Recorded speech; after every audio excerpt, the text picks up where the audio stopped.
All right, folks, we are back for another episode of Raising the WitchBorn. And as usual, I'm joined by Corey. Corey is sitting at home, and we're both looking at the same book because we're going to be covering a faction that is really good at putting out a lot of damage, and that would be the Orcs. Now, we've had a lot of people say that they've been waiting on this one. One of them is actually my other buddy, Corey. So I know he's been really waiting for this episode, so he knows how to build his war clan in order to best beat up mine. So I guess the best thing to do is just get into it and let him know how to dish out that damage. And that's what you're going to be doing. I love Orcs. They are tough as can be. So if we jump in with the leader right away, there's not a there's your warlord has, you know, some of those things that everybody's got. He's got that command skill that allows comrades to reroll. But you're going to notice across the board, Orcs all have animosity. People are scared of them. they see an orc walk into the bar. It's not like, hey, buddy, let's be friends. It's like, what are you up to? Right. Almost on a different level of the guild. It's like a different level of distrust. It's like the guild, you're like, okay, they're going to poison my drink. The Orcs, on the other hand, they're like, you're gonna start a scene. It's the big scary guy. You're not real comfortable sitting next to an orc unless you are an orc. And even then, you know, they don't necessarily like guys from other war clans either. So they have a lot of animosity. And then Feral kind of balances out. They're savage, right? And it kind of balances out. Orcs are dumb, but they shouldn't be afraid of a fight, right? And your route number is based on your agility or your psyche and your level. And so this is going to give all your orcs that little +2 bonus on the route number. So they're less likely to rout in battle. You don't want your orcs running away. You want them running into the fight. Right, exactly. And then the last skill that your warlord has, the big one, is Shield Rush. Orcs aren't great with shields. They learn it. It's a little tougher for them. But when they do master it, orcs are they're the fighters, right? So they're going to say, I'm not going to use this little wooden shield. I'm going to get a heavy one made out of bronze, and I'm going to use it as a weapon, and I'm going to bash your skull in with it. And then I'm going to take all my regular attacks after. So Shield Rush is great on a charge. You rush in, you get to pop somebody in the mouth with your shield, and then, you know, follow up with your scimitar, whatever weapon you have behind that. Or even when you're going toe to toe, you always get that little shield bash skill. So sometimes it's a tough skill to get, but it's a great one to start with. Let me tell you that. Yeah, definitely. So from there, let's talk about the shaman. They definitely deal in fire. They are the fire mages, and they have just some of the most powerful spells. And if you look across his stat line, it's the stupidest mage in all the game. It's a 2 psyche, right? You're like, how am I going to get a spell off? Well, most of their early spells are automatic. So you want to get something like the Heartseeker spell, traces a little pattern of blood on your warrior, kind of blesses him. His next attack is guaranteed to be a critical hit. So that's a huge one for a starting mage to know that he can make one guy a Heartseeker each turn, and you've got that guaranteed critical hit coming to you. And then there's as they advance, they're going to get spells like Firebrand that allow you to ignite the weapon. So now they're doing fire damage on top of regular damage. And as they progress, they'll work their way up to some pretty mean spells like Eruption, which is almost like a volcano going off in a huge area of effect. But by then, you've got to figure out how to get those psyche improvements for your mage, because you don't want him to have to roll a 5 or a 6 to succeed every time. You want to make it as quick as possible. So a skill like Battle Mage, which is tricky to get, you're going to want that, or Savant that increases your psyche. So those are big ones to think about. And then, of course, he's got the feral and the animosity traits that almost all the orcs here have, but he's got a great one called Iron Will. And what Iron Will does is the first time that you are injured in the game, you're going to be staggered, stunned, or wounded, you'd say, doesn't count. I've got Iron Will, I resist that one. It only works once a game, but that once can be enough to really save them. Right. I mean, because again, we are talking, I mean, they have decent defense. They're 5s across the board as far as all of them go, but I mean, it's still your shaman. You are probably putting all your heavy armor to start on your leader and your scourge if you've got one and whatnot. So equipping your shaman with heavy armor typically doesn't happen. So having that ability is actually really potent, especially if somebody comes, charging at you like a paladin and just comes running right at you and they hit you that first time, it's going to hurt. And you just go, it's fine. Doesn't phase me. Doesn't phase me. Yeah, you'll get a few of your opponents to really hate you and hate your shaman quickly. Right. So yeah, from there it pretty much goes right into the warriors, and again, compared to some of the other classes some of the other war clans that we looked at, this is, I mean, somewhat limited compared to the rest of the options out there. Really, they have 4 other orcs and then 1 special. So starting off with, I guess you want to call it your regular orc, is the Harbinger. So they're 6 gold. They have animosity and feral, and they also have a skill called Rally. So how does that work? Well, we've got to remember that orcs are modeled after the Mongols, and they pretty much took over Perdition before the cataclysm that brought about the WitchBorn. So they understand soldiering. And part of soldiering is keeping troops motivated, happy, that kind of stuff. And the rally skill, when your orcs fail a rout feat sometime during the game, your Harbinger can jump in, interrupt at any point and say, rally, and take that rout, that shaking condition marker off of your guy and say, he's fine. Now, that's a okay skill because orcs don't rout as much as everybody, but what makes it really potent is the first skill you want to take with this Harbinger is called Signal.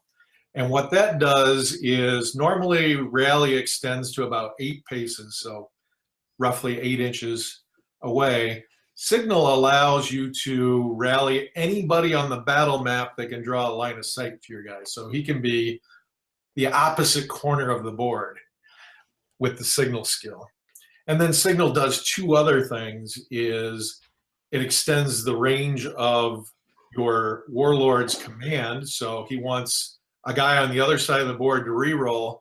If both your leader and the other guy can draw a line of sight to your signaler, he's there with his banners and giving the commands, and you can reroll.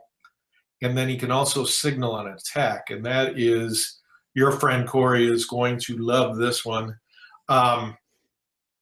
When, let's say the orcs are a red chit in the cup. When a red chit comes out, the Harbinger says, okay, I want to go now and signal an attack. He can move into position, and 2 more orcs anywhere on the board that can draw a line of sight to him can go right away too. So in essence, you're getting 3 turns in a row. And so wow, it's just that's amazing. Quick, just slam attack. So your Harbinger isn't doing a whole lot combat-wise, but support-wise, huge for right. Yeah, and he stacks with a lot of the more expensive orcs pretty well, which I'll touch on that in a second. But then we kind of have their rank and flank. You can have 0 to 8 of these, so really almost your whole warband, which is the freebooter. Yeah, the freebooters have sort of those vanilla stats that everybody hates, and they've got the animosity and the feral. But one of their unique skills is that withdraw ability. anybody can earn this, but when you get it for free, it's really nice. And what it is let's say I'm in a position where I'm overmatched with my freebooter. I can make a swing on the opponent and move away my full 6 paces on my turn.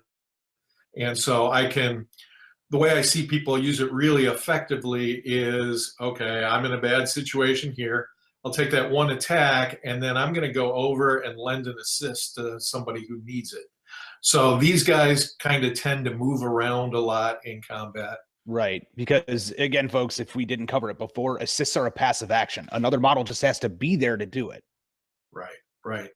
And don't overlook them as archers. We'll get into the composite bow, which is probably the Orc's most powerful weapon a little bit later, but I tend to make my freebooters my missile core as well.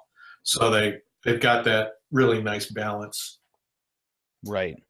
So then we get into one of the ones that I personally like a lot, which is the Scourge. Scourge, a lot of fun. Yeah.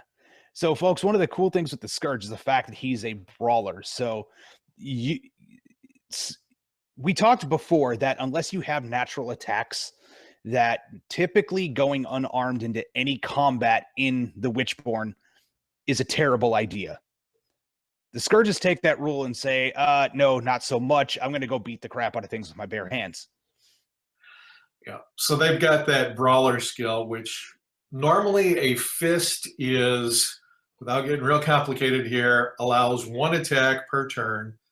Brawler moves that up to 3 punches per turn. So you're hitting with both fists. And normally the damage with a fist is a -3 weapon.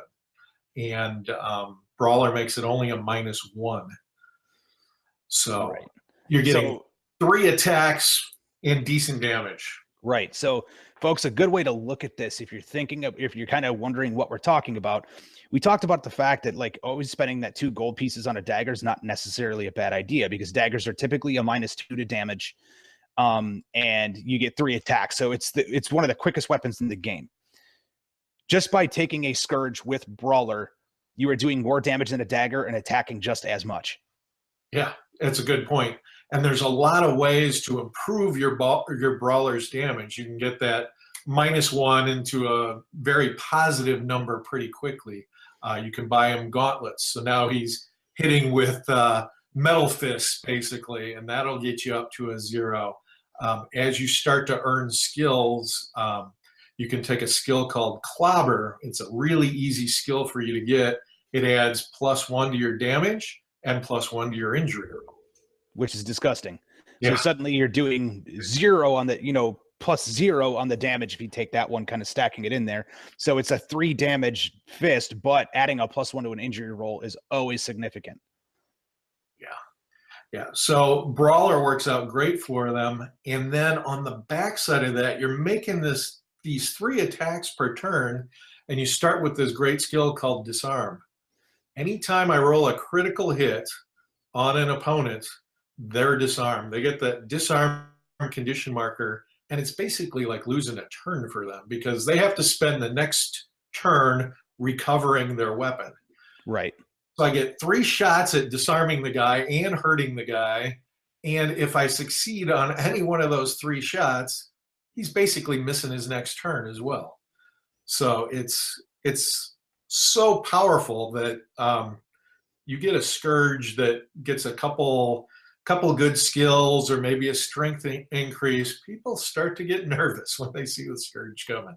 Right. At that point, he just becomes the pincushion at a distance.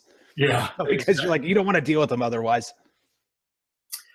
And the last thing that is really powerful is Orcs have a skill called Tireless, and he starts with it. And basically they've lived in these kind of arid plains and have to travel long distances and they're your marathon runners. Basically, an Orc can sprint with Tireless, can sprint every turn and not get a strike last condition marker. They're not tired. So you basically increased his speed from a 6 to a 12. Right, which is pretty disgusting. So, and that's just starting out, folks. So, like, he just comes that way. Yeah, he becomes a target very quickly. Right. So then there's the next one, which is this is probably the damage output monster for the orcs as a whole. And luckily you can only have two of them. I say luckily for your opponents, which is the Reaver. Yeah, most people can't afford to start with more than one right away. But out of the box, you got a guy who starts with a 4 strength. So more than likely in combat, it's always better to have the higher strength. You get more attack dice than your opponent. So out of the box, he's a lot better. Now there is a downside with that. He's your slowest orc. He's as slow as some of the slower dwarves. He only moves at a 5, so he's never going to get more than 1 attack per turn. Even if he's got a scimitar or a fast weapon like a dagger, he's only getting 1 attack per turn, because anytime you fall below 6, you're limited to 1. But so you're gonna make that 1 count, right? Right. You're gonna take, a 2-handed sword or a maul or some just big scary weapon, and you're going to make them pay. Yeah. So we'll get into the maul later, because their version of the maul is actually really scary. But in combat, he's got some pretty nice skills. He's fearless. So no matter how much bigger the opponent is, he can charge him anytime he wants. He doesn't have to make a route feat. He's never going to be scared in battle. He is always ready to go. And then he has this great skill called Fury. When you only have 1 attack, you really want to make it count. And so I charge with my spear or whatever, this wimpy little elf, and I roll an oops and a miss. And I'm like, oh my God. Fury lets me re-roll all my attack dice on that first attack once. Right. So it's that chance to really make up for that. And I'll jump ahead to Pounce, because we're talking about charge. Normally, a guy with a 5 speed would only have a charge of a 2. So he's not getting very far very fast on a charge. But Pounce, what that does, and any orc can get this, the Reaver just starts with it. Pounce adds +2 to your charges. So the Reaver moves at a 5, but charges at a 4. So he's a charging machine. Yes, it becomes very apparent very quickly, especially when you start stacking that with Fury. Yeah, you're doing great damage quickly. And then Gore is kind of the one that rounds them out. And Reavers are just kind of sick bastards, right? They like to take trophies of their wounds, and so they may cut off the fingers or scalps or whatever of their opponent. But what Gore does in practice is, when you wound somebody and you get that disappointing knockout, you get to redraw that once in hopes of getting the maim or the war wound or the kill. And if you do succeed, you take a trophy from your opponent, and that earns you an extra shadow point too. So your character not only gets more shadow points from doing the better wound, but he also gets another one for taking the trophy. Right. Just for being there. Yep, just for being there. So it's one that shockingly people forget to use, and it's like, man, make yourself a big note in all caps or something. I'm gonna use that Gore. Just right at the top, like right across. Just, you know what? Name your Reavers Gore. You'll never forget. You'll never forget it, because it makes them statistically off the bat. So, if we're gonna break into some super math hammer stuff here, it will, if you are playing orcs, and we're talking starting war clans here. So, as you start leveling up, it's not as significant later on, because hopefully things are not dying as easy. But especially when you start, Gore is a very significant skill to allow any Reavers that you have in a war clan will probably shoot ahead of most other war clans much quicker for at least, I'd say, the first 5 games. Yeah. if they're in the thick of it. If they get like stuck and they're bogged down with spells, or just they get stuck in bad situations, it's almost the opposite. But if they are in the thick of it like they should be, they will advance far quicker than just about anything else for that first 4 or 5 games. And because they do advance so quickly, this is an odd skill choice for the first skill, but I recommend the skill Dart, because basically what that does is it allows you to move 3 paces faster. And so that 5 speed guy is now moving at 8. He's keeping up with the War Clan and even getting to battle faster than everybody else. And because you do advance so quickly, normally that's a skill you maybe take never, or 5th or 6th, but it's the one character in the game that it's really going to help you, and it's going to pay off within the first few games if you can get it. Right, exactly. Especially when you start looking at collecting that blood money, Dart would be the next natural progression in that, because the fact that my Reaver is now suddenly faster than my other Orcs when it comes time to just getting in there, that's a scary thing for just about anybody, especially if I'm the one, again, with a Reaver hitting first. Yep. And then your Reaver never needs to sprint. You can just know that you're going to always go 8, and you're always going to be able to activate him at the beginning of a turn. You're not waiting because he's tired or striking last or anything like that. So that's a little insider tip. I love Orcs. I play them all the time.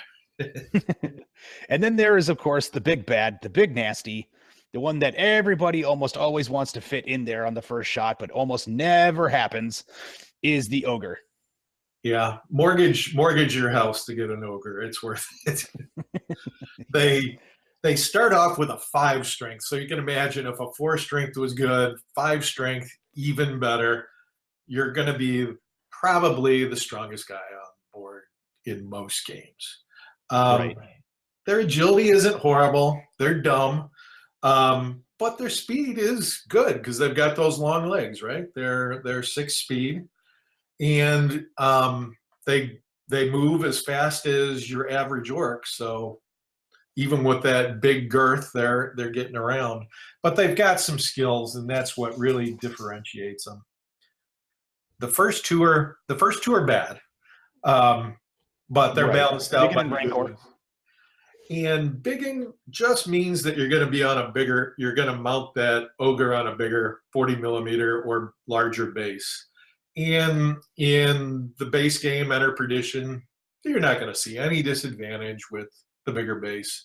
But as you get into some of the expansion adventures like Asylum, you're in this tight little tavern and you're always squished. It's like in real life, if you're too big to fit in a car, you feel uncomfortable. Your Ogre's not going to fight as well when there's not room for that giant base.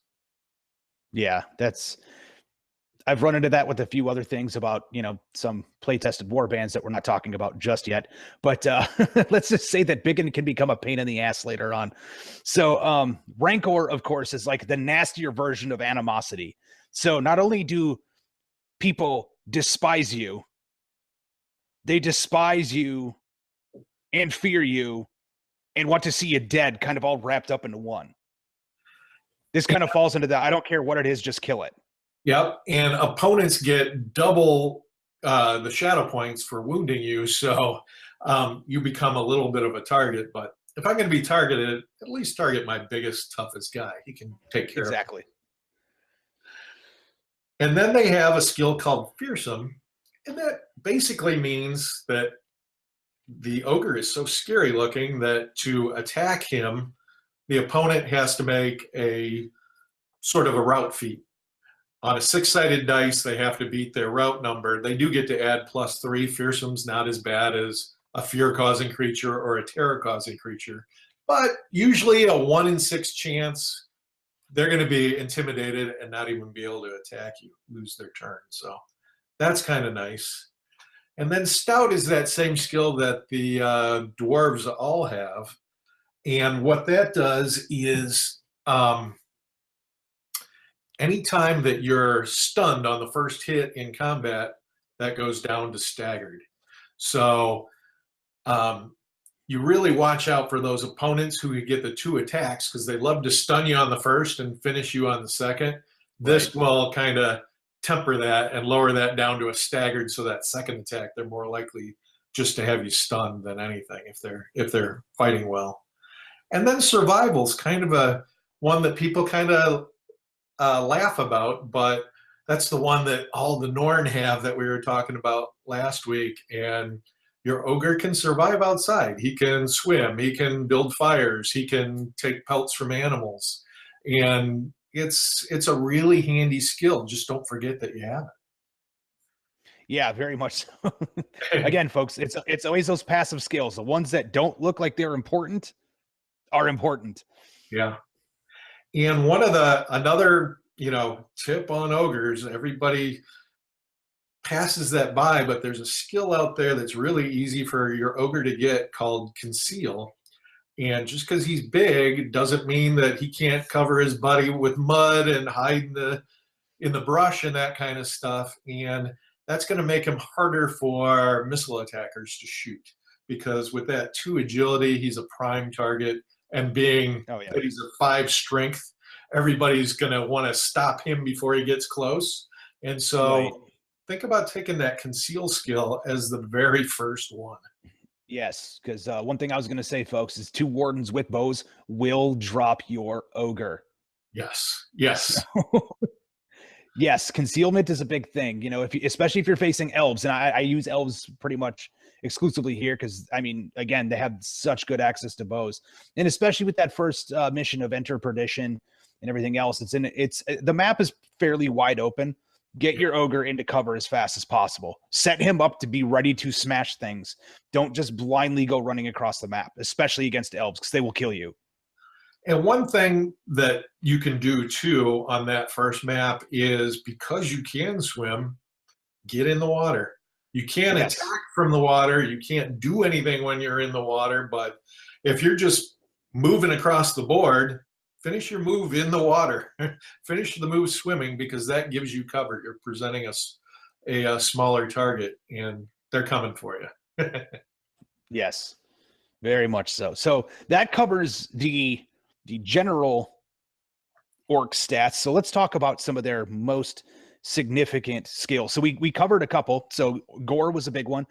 Signal is a really, really good one. So it's something that, again, your harbinger should get pretty much right away. Should be first skill. And then let's talk a little bit about some of the blood magus and the bloodsmith, because these change the way that they do a couple things when it comes time to crafting weapons. Yeah.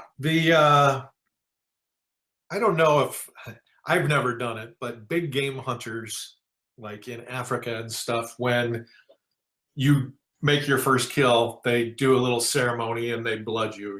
They smear the blood of the animal over you, and you're supposedly going to get powers from that. Well, the blood magus does get powers from causing wounds in the game, and he can increase his psyche not only during the game but in the aftermath. And there's some important roles that you sometimes want to make in the aftermath that require a higher psyche than that too. So that's a great orc skill to really help out your mage, and it can really improve your game just by having that simple skill raise your psyche every game. Right. So one of the things that I was going to stack on top of that is it's an orc master skill, so you have to work towards it. But having blood magus on your shaman and also making him a bloodsmith makes him almost invaluable to everything that you do for orcs, especially because of the fact that you want to go out, you want to lay damage down as fast as possible. With the bloodsmith ability, it actually allows you to start imbuing your armor and your weapons with other abilities. So it's no longer just a set of leather armor. It might be a set of leather armor with blood, imbued into it. So stacking those two together, because there's a psyche test that has to be made. If you end up getting blood, for example, you automatically, if that armor is equipped, so it might just be that lowly leather, now have gore. So you're always doing gore. Yeah. It's I can't overstate how valuable Bloodsmith is to your war clan. Whether you get it on your mage who's a Blood Magus or anybody, it's a game changer because you are crafting weapons, you are imbuing them with magic, and it's just free stuff for your war clan, and it's so powerful. And it can be powerful because orcs tend to be dumb, so you're going to fail a lot of those rolls. But if you can use Tim's workaround and become a Blood Magus and raise your psyche that way, or raise it naturally by leveling, it really helps you out.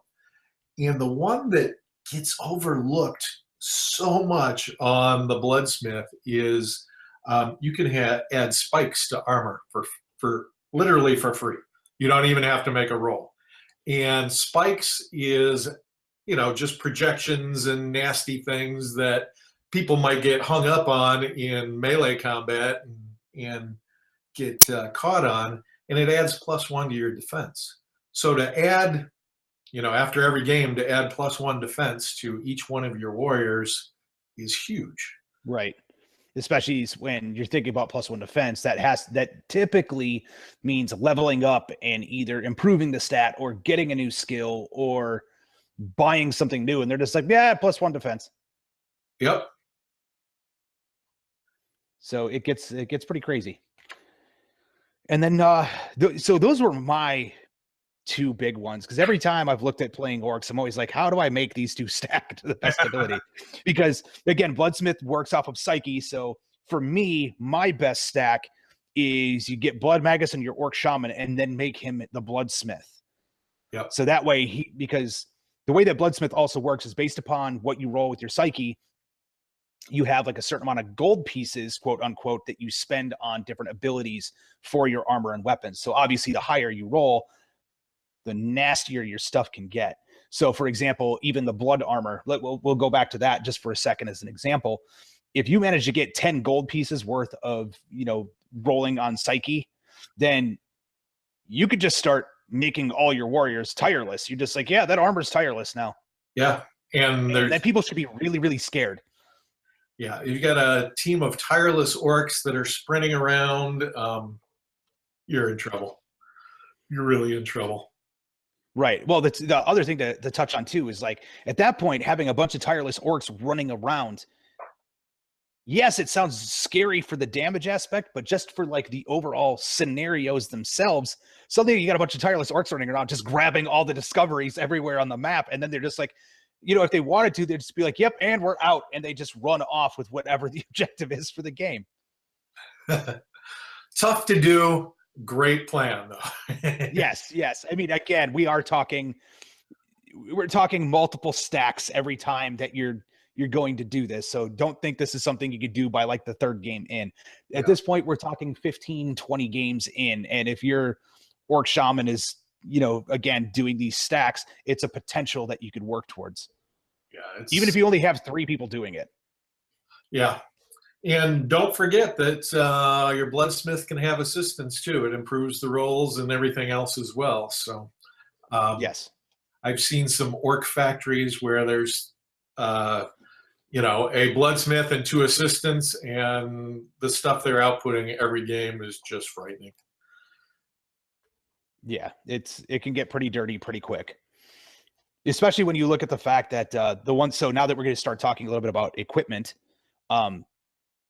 their gear is not that expensive. So the fact they're also making it for 1 less in most cases is also disgusting.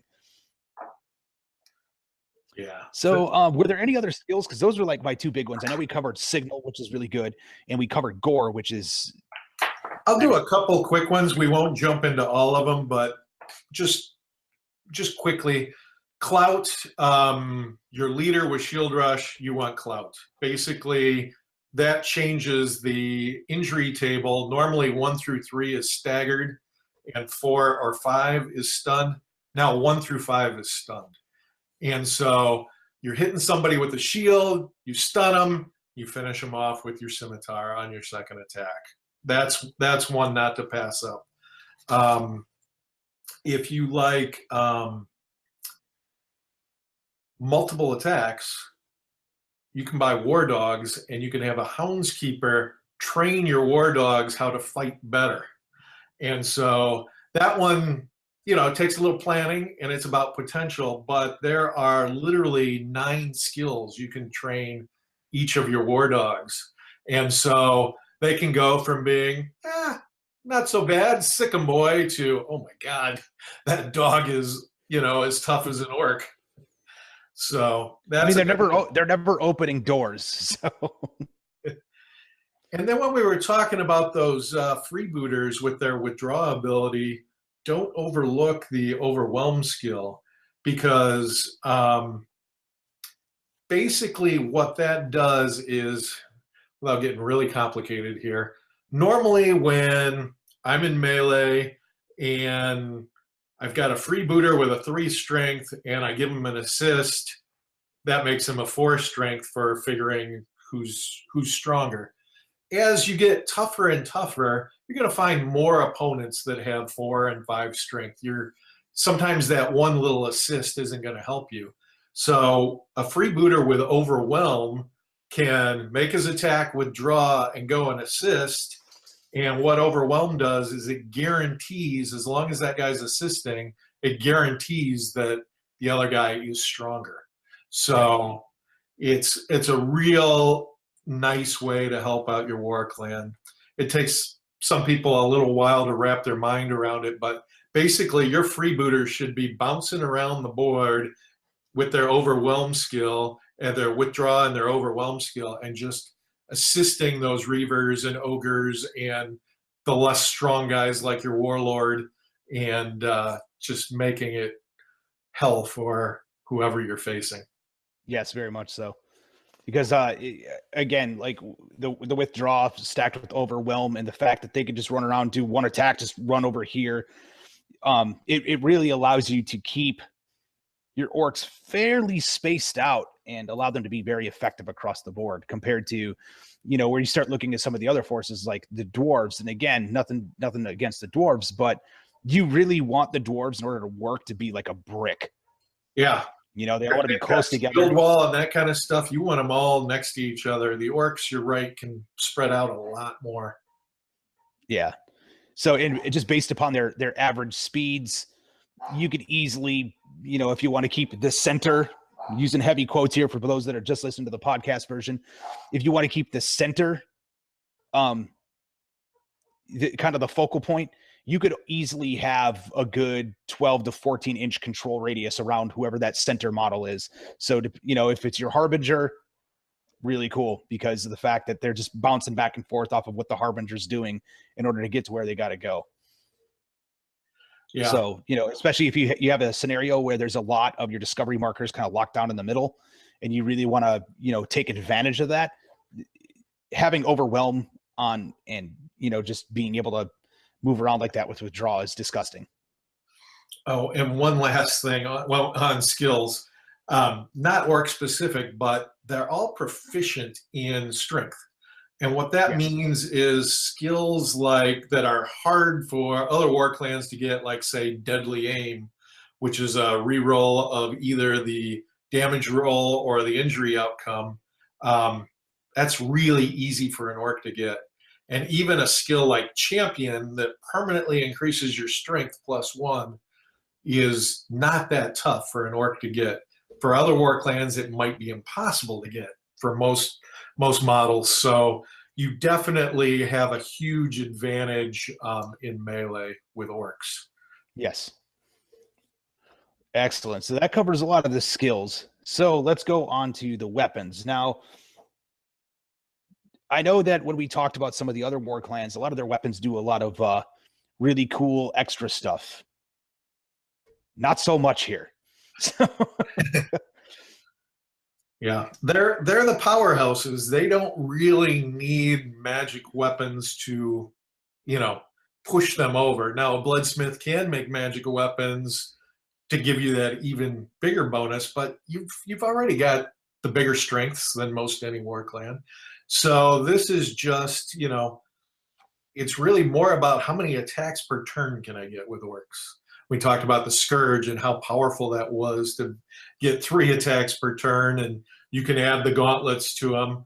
But the key weapon for the Orcs is that Scimitar, because it's a 0 weapon, which we've talked about before. 0 weapon is actually one of the better weapons, but it gives you 2 attacks per turn. It's better than a longsword, you know, an elf with a longsword or something else, because they're only getting 1 attack with a longsword.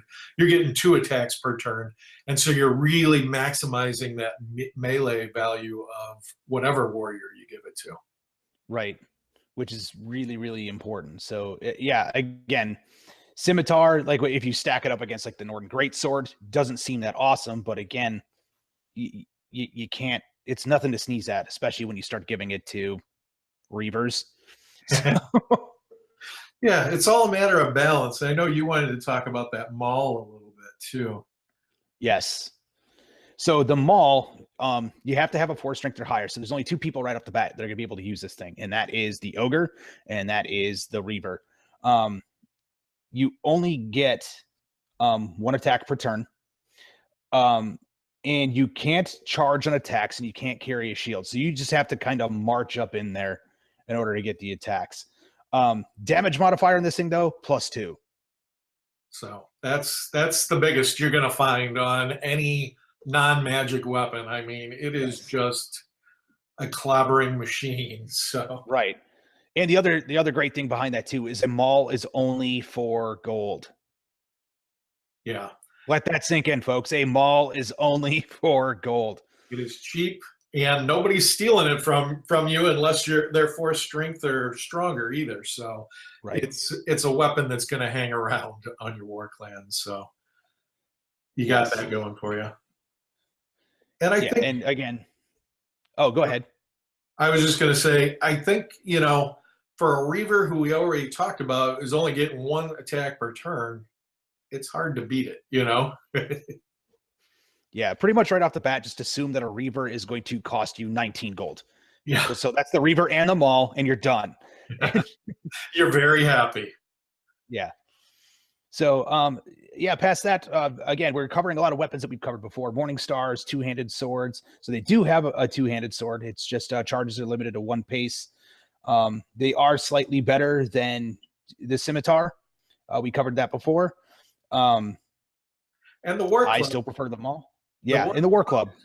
It costs 0. So you take it. It's a little, it's about like a cudgel on the elves, but it can be wielded 2-handed if you want to get a little extra damage. So it's a little better than that cudgel, and it's free. So load up on it, use it in your empty slots, and just make sure that you're well equipped. Yeah, well, the other thing I was going to mention too is you can throw a War Club if you really need to. It is a free weapon that you can huck at someone for a -1 damage modifier. And the fact that Orcs are already that strong, it's not necessarily a bad thing to do to just take that cudgel and just whip it at somebody. Yeah, go for it. You won't be sad. Yeah, I was going to say, you know, even if you don't equip, so the great thing with the War Club for the Orcs when it comes down to this is that they've always got a backup weapon. So it's 0 gold. Every single Orc, right when they start, can take a War Club and just stick it in their gear section. So if they do lose their big weapon, they've still got a big stick that they can use to club your brains in with. Yeah, and when you talk about equipping, you know, hopefully you get something good in your first weapon slot. In your backup weapon slot, you've got a War Club, and you can even put a War Club in your gear. And why in the world would I do that? Well, some of the wound results say it steals your least valuable item of gear. And so you're losing something worth 0 versus the extra ammo that costs 1, or your bedroll that costs 2, something like that. So I've seen a lot of players just fill their gear slots with free War Clubs, and it's not a bad thing to do. Yeah, and again, being free, load them up. Yep. So, so missile equipment. Let's talk about that composite bow, that big whopping 10 gold piece monster. Yeah, it is. I have so many people write into me and say, you know, why would I spend 10 gold pieces on a bow on a guy who has a 3 agility. He's only going to be rolling 1 attack dice, and it's going to ruin my bow. And it's like, read farther. The composite bow is arguably the best bow in the game. And there's a lot of keys to it. First thing you got to do is you got to buy the bow strap and the thumb guard. What the bow strap does is it secures the bow to your Orc's wrists, so now it can't be stolen. And the thumb guard is something that the Mongols actually used with their composite bows. And what it did was it gave them a better draw, and they missed a lot less. And so even if you are only rolling that 1 dice with your composite bow, and you do get the oops, the only oops result that counts is out of ammo. The snap or the shoot comrade or any of the horrible things that could happen to you don't count because of that thumb guard. So go ahead and make those 1 dice shots. And it's really gonna pay off because you're getting 2 attacks per turn. You've got a damage modifier of +1 and an injury modifier of +1. And that's before we even talk about the special ammo that you can get. Right.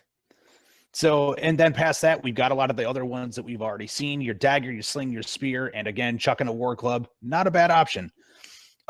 Ammo, sling bullets, but then we move into, well, extra ammo. Every army has access to that, but now we move into some of the other stuff. So we'll go with the slightly less, which are the piercing arrows.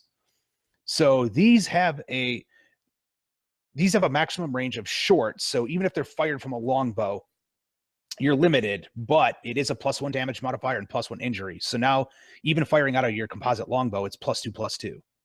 Yeah, so you're handing it off to, say, your brand new freebooter who's only got a 3 agility. He gets to add his agility score of 3, the +1 from the composite bow, the +1 from the piercing arrows. He's a +5 to damage right away, hitting people from long range. You don't get that very often. And then you add on to it the fact that you can have +1 injury modifier from the bow, +1 injury modifier from the arrows. Basically, unless you're rolling a 1 on the injury outcome, your opponent is either stunned or wounded when you do. Yeah. So there's no in between there. And then I've seen, and I've done it myself, add clout to this guy. Clout works not only in melee, but it works with missiles. And so you're guaranteeing that the guy is stunned or wounded when you shoot him. Right. There is no in between. It's one or the other. And then, of course, there is their magical version, which are 5 gold. It's a rare 3, so you can't start with these, are the Dryad Slayers. So these are a +3 damage modifier to arrows.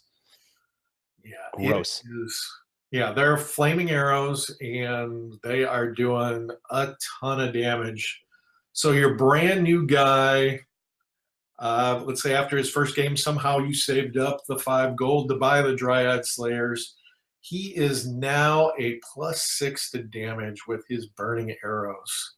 If you get lucky later on and get the keen aim skill, which would be hard for him to get, but I've done it a few times with some of my freebooters, you're topping out at a +8. You're as good as an elf right there. Right. Well, I was going to say one of the big things with that too is like even some of the stuff that you do with going back to that whole bloodsmith thing, putting keen aim on your missiles or on a missile weapon is disgusting. So now you're taking your composite bow, adding keen aim to it. It's just like, okay, that guy needs to die. Yeah, right now. So never be afraid of those one dice attacks with your composite bow. It is, like I said, arguably the best bow in the game. So you can just wreak havoc. Right. So the other thing to keep in mind with the Dragon Slayers is that they are an incendiary arrow, and any warriors killed are too scorched to become Witchborn. So this is a good way of putting down enemies and not having them stand back up and chew on your face for killing them. Yeah. Because you always run that risk in the Witchborn.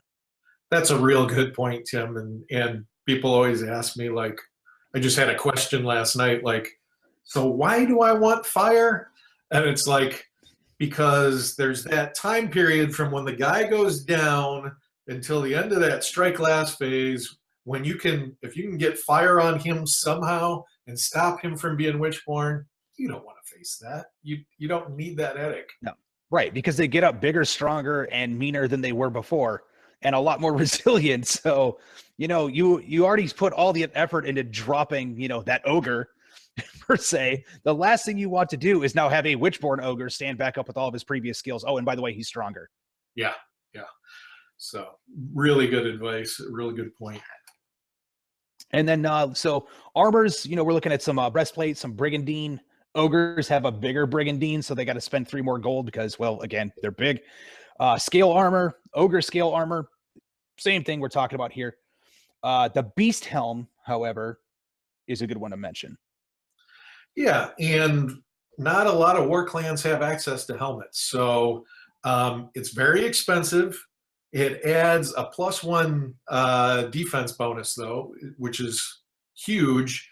And then it also makes you scary looking because you look like a big, you know, wolf or some kind of monster face is painted onto that helm. And so it gives you the fearsome skill. So just like the ogre we talked about, now all your warriors can be fearsome. So you're getting the +1 bonus and the fearsome.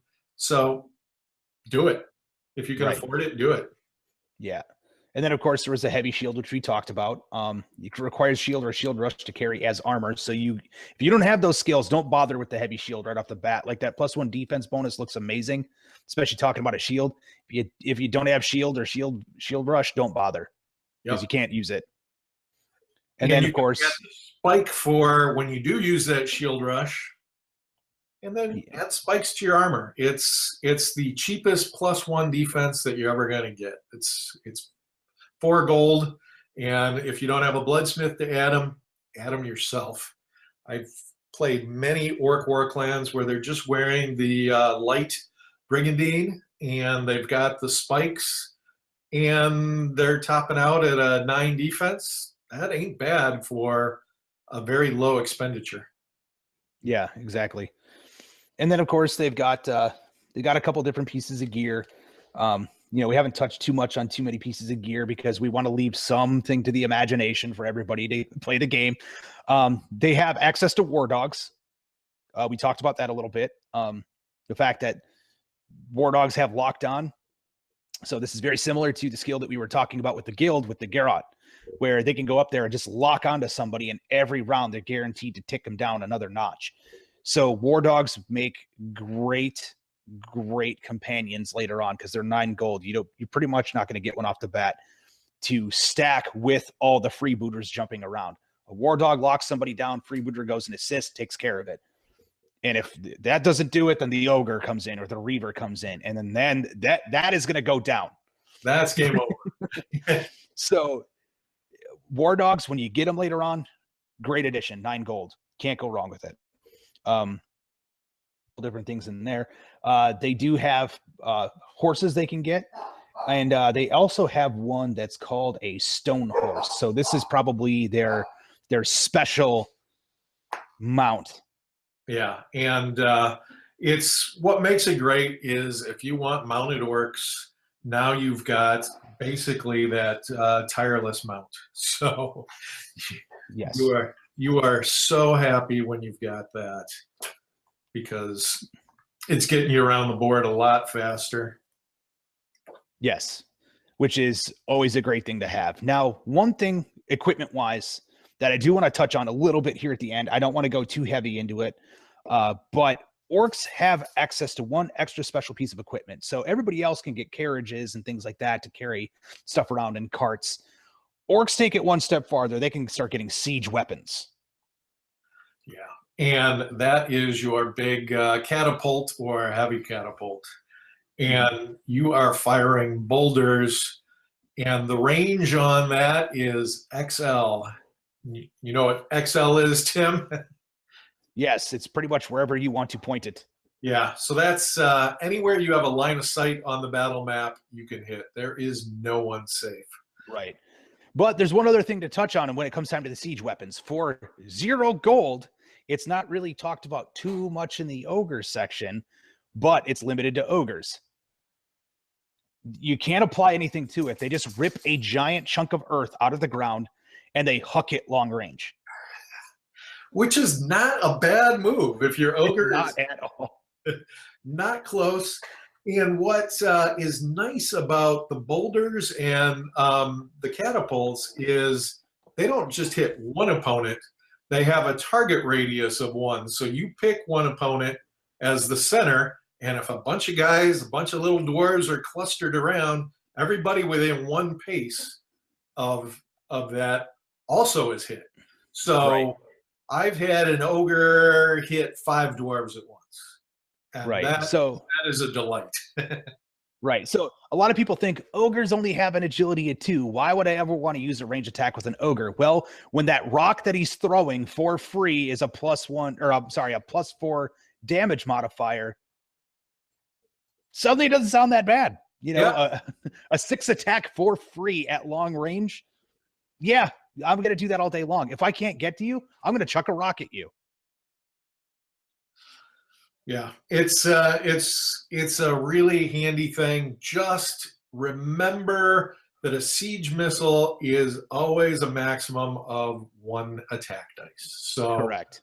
I've seen a lot of people make the mistake of, yeah, I'm gonna take heave on my ogre, the heave skill, which allows you to use your strength rather than your agility and get more dice. No, you're limited to that 1 dice. So there is a little bit of luck in that heave, but if you get a bunch of guys clumped up, go for it.